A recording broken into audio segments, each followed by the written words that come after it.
So, chapter 1 suggests that the brain does not see reality, it creates reality.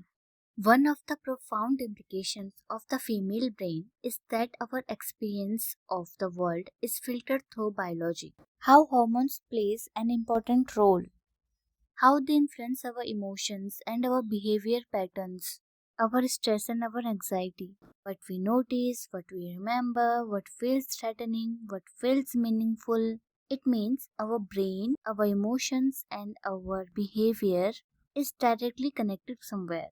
And we have to catch that connection so that hormones cannot manipulate our psychological and our thinking capability. In our philosophical roots, Mandukya Upanishad suggests the world we experience is mediated through consciousness. Modern neuroscience also says this. We don't experience reality directly. We experience our brain's interpretations of reality. What does it mean?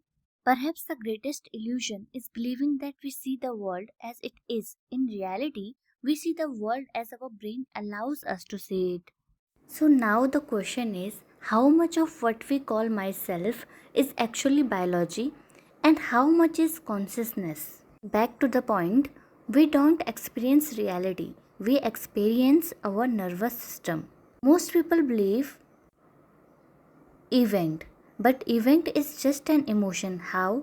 Neuroscience suggests that event is just a brain interpretation, and that brain interpretation is called emotion. For example, two women receive the same message. The message is we need to talk. One feels curiosity, the another feels anxiety, fear, and rejection. Why? Because the brain never reacts to reality itself. It reacts to past memories, hormonal state, childhood experiences, attachment patterns, evolutionary survival programs.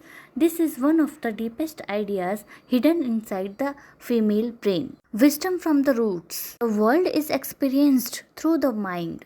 Modern neuroscience says your brain constructs reality. Ancient wisdom says your mind constructs reality. The language changed, the insight remained the same. So, what we learned from we don't experience reality, we experience our nervous system. First lesson is reality is not objective for us, it is personal. Two people can experience the same event completely differently because their brains interpret it through different memories, emotions, and experiences. Second, our past shapes our present experiences. Childhood experiences, traumas, relationships, and beliefs influence our how we perceive the world today. Third, emotions are not the enemy, they are information. Fear, anxiety, love, and joy are signals generated by our nervous system to help us survive and make sense of our environment. Fourth, much of our sufferings comes from interpretations, not from reality itself. We often suffer not because of what happened, but because of the meaning our mind assigns to what happened. Fifth, awareness gives us freedom.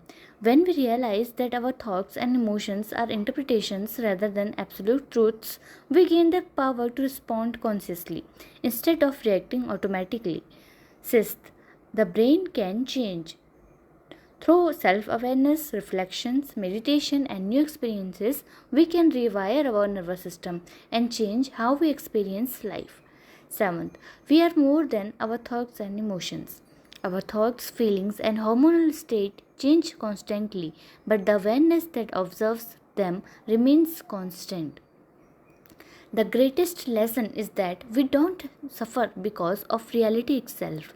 We suffer because of the way our nervous system interprets reality. And through awareness, we can learn to change that interpretation. Hope you got it.